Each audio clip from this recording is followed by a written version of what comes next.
Hey guys, back with our second episode on the 1/8 scale Jeep Capo racing build.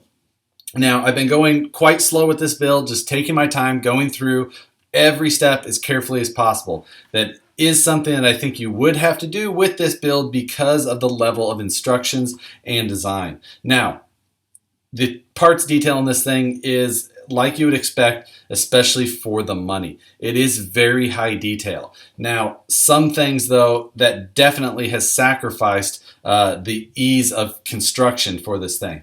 For example, the rear tailgate.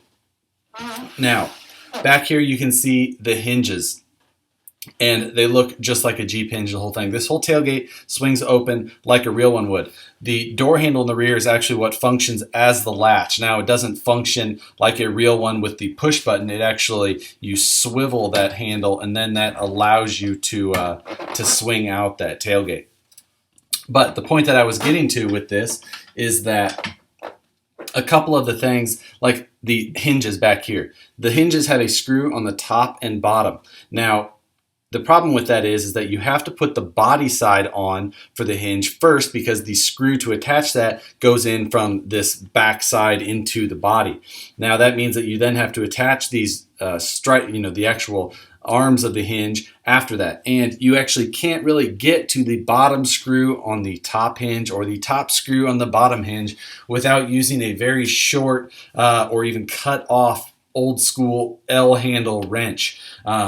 So that takes some time, and you really have to get things lined up in there, and everything just takes extra time for that because of there not being enough room to do certain things.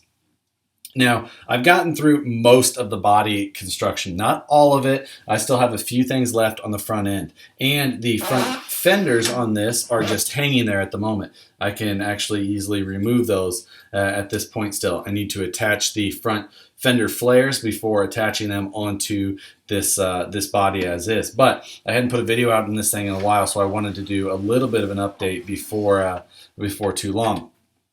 Now in the front here, you can see the front support for all of the fenders and the core support type setup, as well as the 3D radiator hanging up there in the front. That radiator is a really cool piece with a nice amount of scale detail in it. That piece itself, although not uber complicated, still just a cool factor. Now, as for the rest of this thing, again, it's hard to get a perspective of this if you don't have it in front of you. Now, you can see the racing seats in this thing, and I think something that some of you may have a better perspective on is a axial Wraith seat. These are the seats that used to come in the axial Wraith ready to run way back. So this is what you can see there. And if you line this up, you can see I've got the bottoms about lined up with each other there, and you can just tell that these things are much, much smaller than these much larger seats that come in this Capo here. Getting into a few of the other details about this truck that have been fairly cool overall. The rear, there's these Lexan rear inner fenders basically. Now, basically just a Lexan part. Pretty thin Lexan overall, but does the job just fine. However, the cool thing about it is that they're actually, maybe the word's flocked with like a fleece type material. It's not like a wrap of fleece. It's almost like the fleece was applied directly to the Lexan in some sort of process there. I believe that the process is flocking. I could be wrong, but I think that I'm close on that. The dash on this thing is incredibly detailed, looks great. Everything is done very well. It's very reminiscent of the real JK, just like you expect. This is a newer model than my JK. I drive a 2009 version of the real thing, and this would be the newest models. I believe 13 and up was when they went to this new style dash that they show in here. Of course, the JKs that come off the factory don't have these bucket style racing seats, but with that exception, the interior is pretty similar.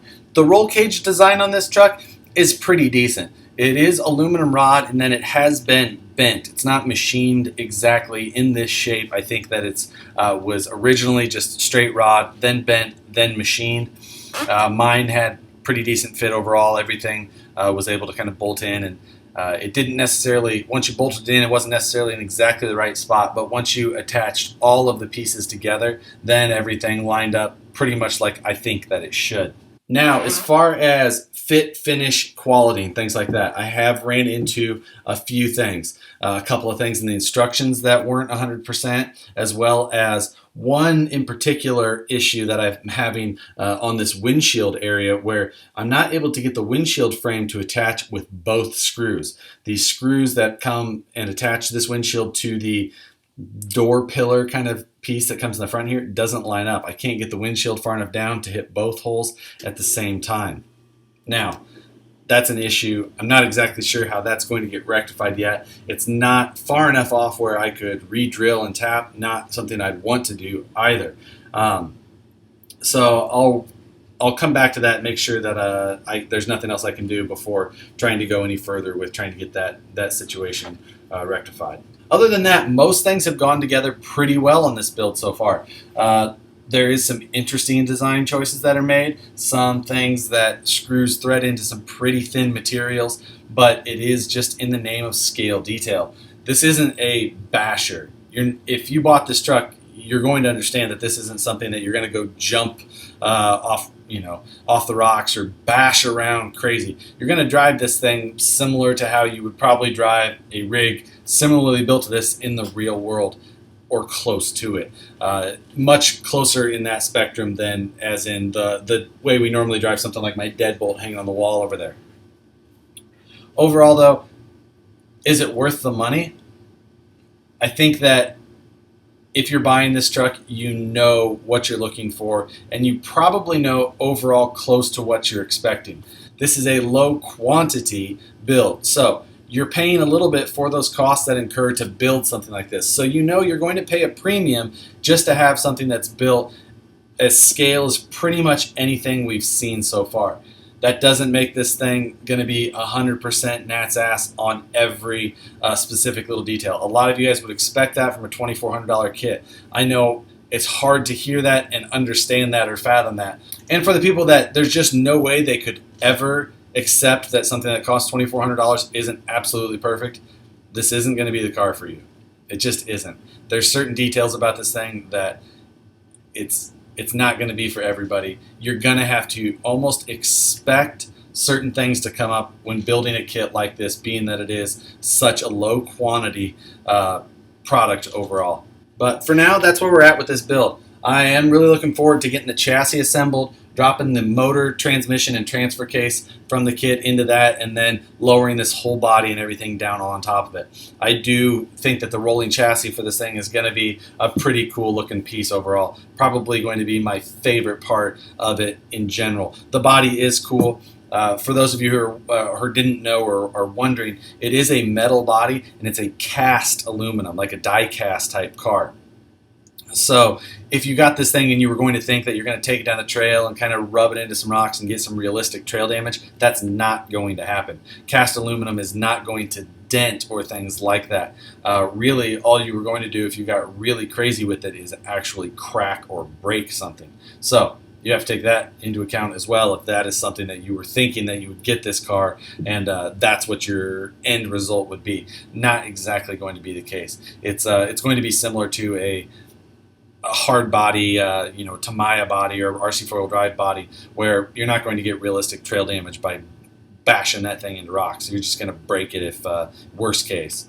So that's it for this update, guys. There's going to be more on it. I'm just not in a huge rush to get through this thing. I just want to take my time and make sure that I sort out anything that I can while I'm going through it before addressing anything that needs to be taken care of after the fact. We're going to see exactly how the fit and finish is on everything out of the box. I am going to kind of assemble this car once, make sure that I've got fit and finish everywhere that I want, and then almost disassemble all of it again before having everything finished, like the body panels and all that. I just want to make sure that once everything goes together, I can get those body panels and body lines lined up as best that I can. So with that, guys, we'll see you on the next one.